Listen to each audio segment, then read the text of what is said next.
Olá Warrior, você está em mais um vídeo aqui no canal Shinichis Recomendam. Hoje esse último vídeo no mês de setembro, dedicado à série Xena, por ser o mês de Xena, né? Aniversário da Xena em 4 de setembro. E todo esse mês aí a gente acabou dedicando a essa série tão incrível, que também tem muita referência bíblica, muitas associações bíblicas, muitos personagens e situações que lembram fatos, que lembram histórias que constam na Bíblia e no cristianismo de modo geral. Aproveitando o mês de setembro, que é o mês da série e também é o mês da Bíblia, para a Igreja Católica, no dia 30 de setembro, é considerado o mês da Bíblia. Então, aproveitando isso também, né? Fiquei sabendo que é o mês da Bíblia, em setembro. Então, se para outras religiões não é, né, tudo bem, não tem problema. Acho que cada religião tem o seu mês, o seu dia dedicado à Bíblia. Mas eu quis aproveitar por ser o mês da Xena. Por que, né, uma breve explicação. A Igreja Católica considera setembro o mês da Bíblia, dia 30 de setembro, como sendo o dia da Bíblia, por causa do São Jerônimo, que foi um sacerdote da Igreja Católica, e ele foi a primeira pessoa que traduziu a Bíblia do seu idioma original para o latim. Então ele fez muitas coisas, né, ao longo da vida, muitas obras e tal, mas ele é mais conhecido por isso. Como ele faleceu no dia 30 de setembro de 420, então ele é considerado, né, esse dia passou a ser considerado pela Igreja Católica como sendo o dia da Bíblia. Então, vamos lá, galera, vamos ver aí o que pelo menos uns 15 ou 16 episódios da série que eu consegui lembrar e trazer aqui para vocês, comentar um pouquinho as referências bíblicas que tem em cada episódio, ok? Vamos lá. As recomendações deles mudarão o mundo. Shinichis Recomendam. A gente vai começar vamos fazer em ordem, né? Então a gente começa pela primeira temporada, o episódio 17, que é o Casal Real de Ladrões. No seu original, The Royal Couple of Thieves. Acho que fala assim, né? A Xena, ela intima o Autólicos para ajudá-la a roubar de volta um baú muito importante para um povo. É considerado por esse povo uma arma, uma verdadeira arma. E nela, né, nesse baú, está escrito para não temer a verdade e sim encará-la. Aí quando esse baú é aberto, já no final do episódio, sai dele uma forte luz. E dentro há leis a serem seguidas. A Xena até dá uma olhada e o Autólicos comenta alguma coisa sobre, tipo, quem vai seguir essas leis? Né? Para ele são leis absurdas. Está escrito ali não roubar, né? Então, nisso o vilão do episódio, um dos vilões do episódio, ele tenta fugir, mas é pulverizado por essa luz.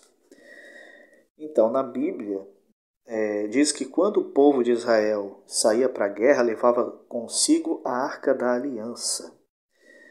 E na Arca da Aliança constavam as tábuas da lei, os 10 mandamentos. A arca também não podia ser tocada por qualquer pessoa, somente por levitas e sacerdotes de coração puro. Quem não fosse e tocasse a arca, o baú, morria fulminado instantaneamente. Então nós temos nesse episódio uma clara alusão à Arca da Aliança que consta na Bíblia. Eu só não vou poder dizer para vocês em que parte da Bíblia, mas isso você pode pesquisar aí no Google que você vai encontrar, né? Ou na sua própria Bíblia, se você tiver uma, você vai encontrar, beleza? Vamos para o próximo episódio. O próximo, ele não tem nada no episódio, ou quase nada, né? Que tenha referências bíblicas, mas é o título do episódio, que é The Prodigal, a filha pródiga. Esse nome, né, nós tem uma parábola na Bíblia que fala de um filho que pediu ao pai a sua parte da herança e ele pegou a sua parte e foi viver a vida, esbanjou tudo, jogou tudo fora, gastou com o que não devia e voltou para casa com o rabo entre as pernas, tendo então assim o perdão de seus pais, né? E nesse episódio a Gabrielle acha que só atrapalha a Xena e resolve voltar para casa dos pais. Lá ela revê a irmã Lila e conhece o Milliger. Depois de perceber que ela tinha condições sim de continuar com a Xena, ela acaba voltando. Mas eu acho interessante esse episódio por causa do título, né? E, bem ou mal, tem um pouco a ver realmente com essa passagem da Bíblia. O próximo episódio é o Estado Alterado, ou Altered States. Eu não falo inglês, hein? É muito difícil pronunciar algumas coisas. Estado Alterado, que faz referência à história bíblica, onde o Abraão ouve a voz de Deus pedindo que ele sacrificasse o filho Isaac. Na série, o Abraão seria o Anteus, o Aicos, que é um menino, seria o Isaac, e no episódio ele tem um irmão chamado Mael, que é o vilão da história. No episódio, o Anteus é drogado pelo Mael, com memendro, né? Até aquele episódio que a Gabrielle come o bolo de memendro e fica bem lesadinha das ideias, né? Muito engraçado. E o Mael, ele se passa por Deus. A voz que o Anteus ouve é do Mael, né? Essa voz que pede para ele sacrificar o menino é do Mael. E durante o episódio, né, a Xena tenta impedir isso de acontecer, né, até que ela descubra que é realmente o que vai acontecer. E o Anteus leva o Aicos para o alto de um morro, deita ele e vai matá-lo. Quando ele ouve uma voz dizendo para não fazer isso. Nisso o Mael já estava morto. Então essa voz que falou para o Anteus não matar o Aicos ficou sendo um mistério. Mas a gente subentende que foi o próprio Deus quem falou para ele não fazer isso. Na Bíblia, quando o Abraão vai matar o Isaac, uma voz que diz para ele não fazer isso porque a fidelidade dele para com Deus já está mais do que provada. Então aí mais uma história, né, muito clara, muito nítido que é uma referência à história de Abraão e Isaac. Agora a gente vai para a segunda temporada. O episódio 3 da segunda temporada, The Giant Killer. O Matador de Gigantes, eu acho, a tradução para o português, faz referência direta a Davi e Golias. A história de Davi e Golias, onde o Davi, na Bíblia, né, mata o Golias com um estilingue. Acho que é um estilingue, é uma arma que ele tinha que atirava pedras. E na série aconteceu exatamente a mesma coisa, com a diferença de que o Golias na série é amigo da Xena. Na série eles têm os mesmos nomes dos personagens bíblicos Davi e Golias. Uma história bem famosa da Bíblia. E a série trouxe isso, né? Bem legal. O próximo episódio é a Solstice Carol, é o episódio 9 da segunda temporada. Seria um conto de solstício. No episódio A Solstice Carol, a menção ao Natal que comemoramos nos dias de hoje é nítida.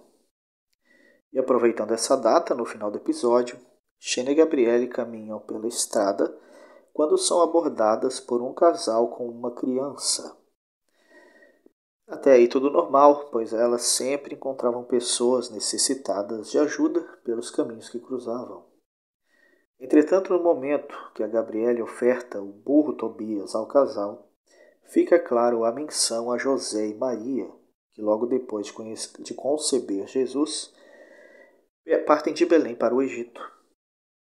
Segundo o Evangelho de Mateus, um anjo apareceu para José em um sonho, lhe avisando que o rei Herodes mandara matar todos os meninos com menos de 2 anos de idade, a fim de impedir que o Messias sobrevivesse. Herodes pensava que o Messias nascera para tomar o seu lugar como rei.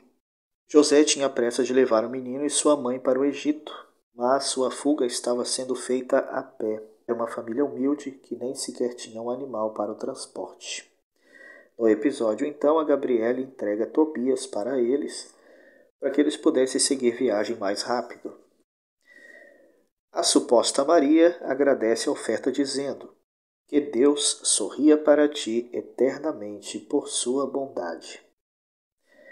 Em tempos onde um só Deus não era mencionado, ou se era, carregava um nome, subentende-se que a mulher refere-se ao Deus que hoje todos nós conhecemos como, que mais tarde o Elai chamaria de Deus único. Né? A última imagem do episódio mostra o casal seguindo viagem com a criança, onde a mulher carrega o seu filho nos braços, sentada no lombo do burro, enquanto seu marido segue à frente, conduzindo-os, formando assim a imagem de Nossa Senhora do Desterro. É uma imagem muito conhecida dentro do catolicismo. No alto do céu, em plena luz do dia, uma estrela brilha, fazendo clara menção à famosa Estrela de Belém. Então não tem como associar, né? Além de mostrar o Papai Noel, né, o Sinterklaas ali como sendo o primeiro Papai Noel da história, fazendo menção a São Nicolau, temos também esse casal fazendo uma clara menção à Sagrada Família. Não é? Na terceira temporada, eu particularmente não encontrei ou não lembrei de nenhum episódio que tenha referências bíblicas. A não ser todo aquele arco da Hack que lembra muito o demônio, mas depois a gente vai ver que o demônio na história não tem nada a ver com o da Hack, né? Ele seria um demônio, eu acho. Um deus, enfim. Tipo, talvez... Eu acho o da Hack muito parecido com o... Como é que é o nome dele, meu Deus? O Baco. Né? Como se fosse um deus não muito bom, né? Não muito legal. Enfim. Então a gente vai direto para a quarta temporada, onde a gente tem a primeira aparição do Eli, no episódio 14, chamado Dev. E o Eli, ele depois, né, nesse próprio episódio, até lembra um pouco, eu posso apostar que a primeira vez que todo mundo viu o Eli já disse, olha Jesus, né, não? Então o Eli, ele já nos lembra, já remete automaticamente a Jesus. E eu acredito, eu particularmente acho que o Eli faz menção a Elias, justamente por causa do nome, né?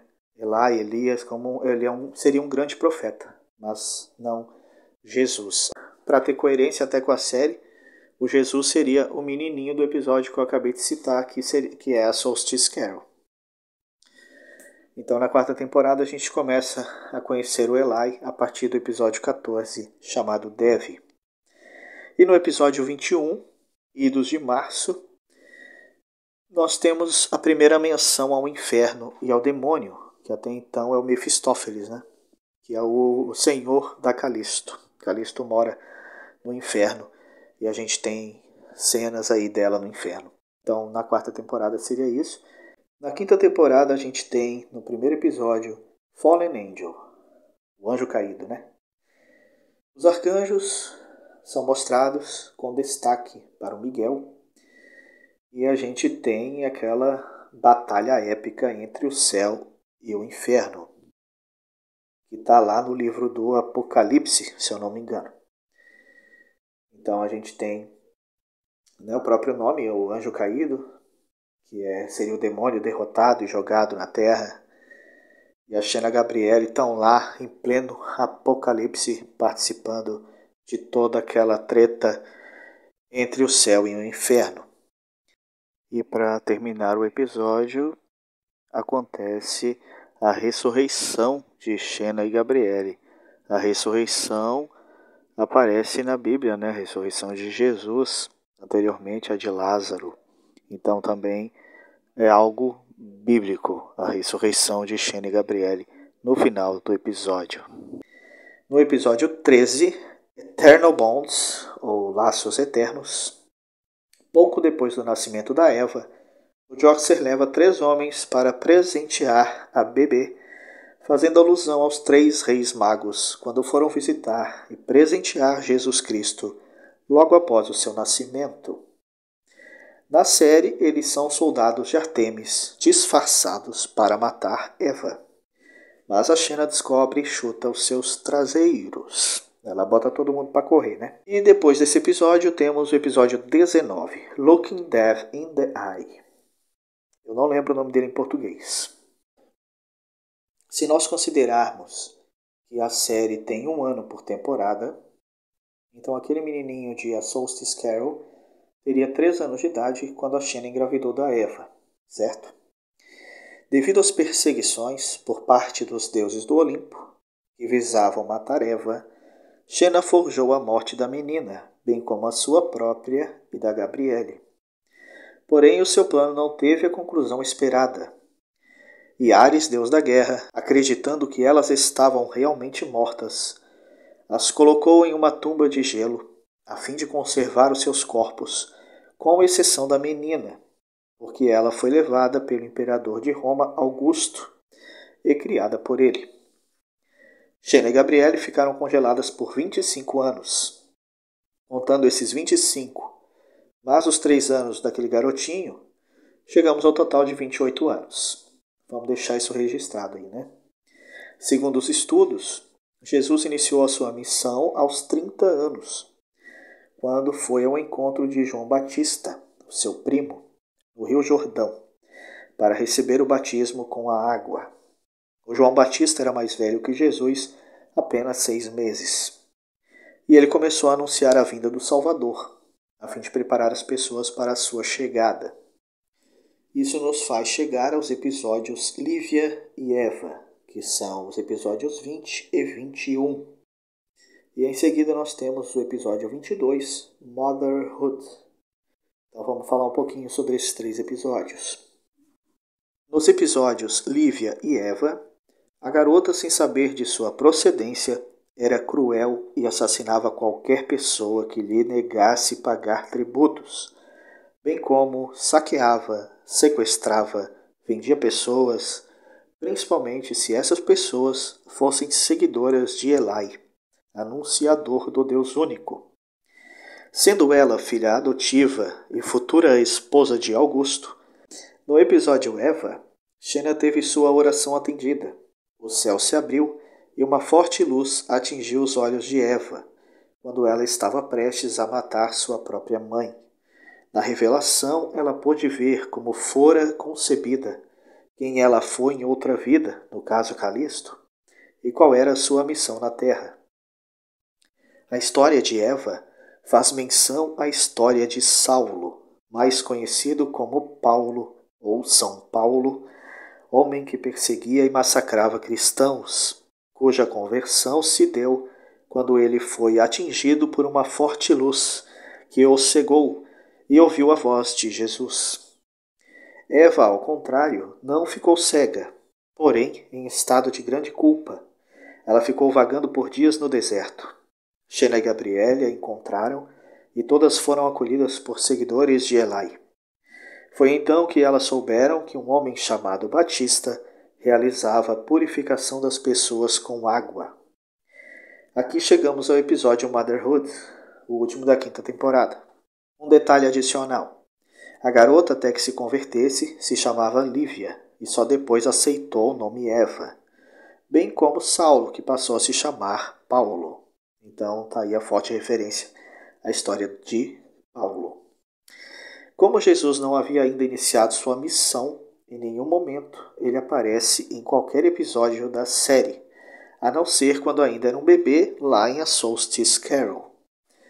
O Batista já preparava o caminho do Salvador, quando Eva, acompanhada por Xena, também recebeu o que percebemos ser o batismo, ou purificação, como é chamado no episódio. Durante a purificação de Eva, Xena recebeu a visita de um espírito, enviado pelo arcanjo Miguel, que disse a ela que Eva estava destinada a preparar o caminho para o reino do Deus de amor. E quem é o Deus de amor, senão o próprio Jesus? A gente, pelo menos, conhece como sendo o Jesus. Quando se fala em Deus de amor, Deus único e tal, sempre vem esse Deus cristão, não é? Tendo ele ainda 28 anos, segundo as nossas contas, ainda não era o momento de ele aparecer. Enquanto isso, a Eva anunciaria a sua chegada, como o próprio Batista fazia. Segundo a Bíblia, muitas pessoas, chamadas profetas, foram escolhidas por Deus para anunciarem a chamada Boa Nova. E Eva, segundo a série, foi uma dessas pessoas. Agora a gente chegou na 6ª temporada. Na 6ª, no episódio 2, tem o episódio The Haunting of Amphipolis, onde a gente vê o demônio Mefistófeles. Tem toda aquela história de abriu no chão um portal ali para o inferno, Então, no episódio 3, Heart of Darkness, tem toda aquela história do Lúcifer. Mais um personagem aí bíblico, O Lúcifer, que era um arcanjo, ele acabou se corrompendo. Ele seria o anjo caído, no caso, Ele acabou se corrompendo e virou o demônio, Na série, o Mefistófeles é morto pela Xena. E como ela matou ele, ela deveria assumir o cargo, Tinha que assumir o cargo de demônio. Tinha que ser a rainha do inferno. Mas ela aproveitou que o Lúcifer não era muito forte ali com seus valores e conseguiu corrompê-lo, fazendo dele o novo senhor do inferno. E além disso, mostra também ali, nesse episódio ele é bem curioso porque mostra os pecados capitais. Então é bem legal rever esse episódio para prestar atenção nisso. E por fim, nós temos o episódio 18, When Fates Call It, que não tem exatamente uma referência bíblica muito forte, mas me lembra, por causa da crucificação da Xena, no final do episódio, porque ela se sacrificou para trazer a realidade de volta. E isso remete um pouco a Jesus, que se sacrificou em prol da humanidade. Então acho também que não deixa de ser uma referência, E para terminar, queria comentar aqui a nossa última parte desse vídeo, que é bem interessante, que na série nós vemos um peixe. O cristianismo em seus primórdios foi muito perseguido e condenado com a morte.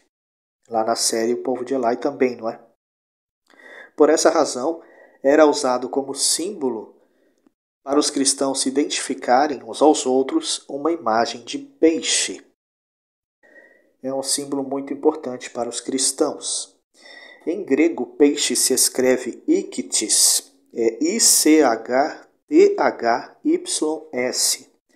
Trata-se de um acrônimo, ou abreviação, que significa Iesus Christus Theou Ikos Soter, que quer dizer Jesus Cristo, Filho de Deus, Salvador. Apesar de Jesus ainda não ter aparecido e pregado suas palavras, Eva e Eli, em suas peregrinações, sempre carregava consigo um peixe de metal, que também é uma forte referência aí ao cristianismo e até à Bíblia. Dizem que naquela passagem onde Jesus desenha no chão, que é da mulher que o povo quer apedrejar, e ele fala: quem não tiver pecados que atire a primeira pedra, ele diz que ele risca no chão. Algumas pessoas dizem que ele desenhou um peixe. Agora eu não tenho como ter certeza, Só quem estava lá para dizer. Mas é interessante citar isso também. Então é isso. Nós temos aí várias referências bíblicas, várias coisas curiosas na série, referentes ao cristianismo, referentes à Bíblia, que vale a pena consultar aí se você não sabia disso ou não se recorda. Dá uma pesquisada que você vai gostar de dar uma lida nisso para ficar mais por dentro da série. Tem muitas referências de outras religiões, de outras culturas, toda a série. Mas como falei, né, quis aproveitar esse mês aí que para o catolicismo é o mês da Bíblia, aproveitando que é o mês da Shena, para soltar esse vídeo. Lá no meu blog eu tinha feito uma primeira parte, trouxe ela para cá também, uni com as outras para fazer esse vídeo para você, que eu espero muito que você tenha gostado. Deixa aí a sua avaliação, compartilhe esse vídeo e faz aí a sua pesquisa. Beleza? Muito obrigado, galera. Se cuide. Fiquem ligados aqui para próximos vídeos. Muito obrigado. Um grande abraço. Tchau.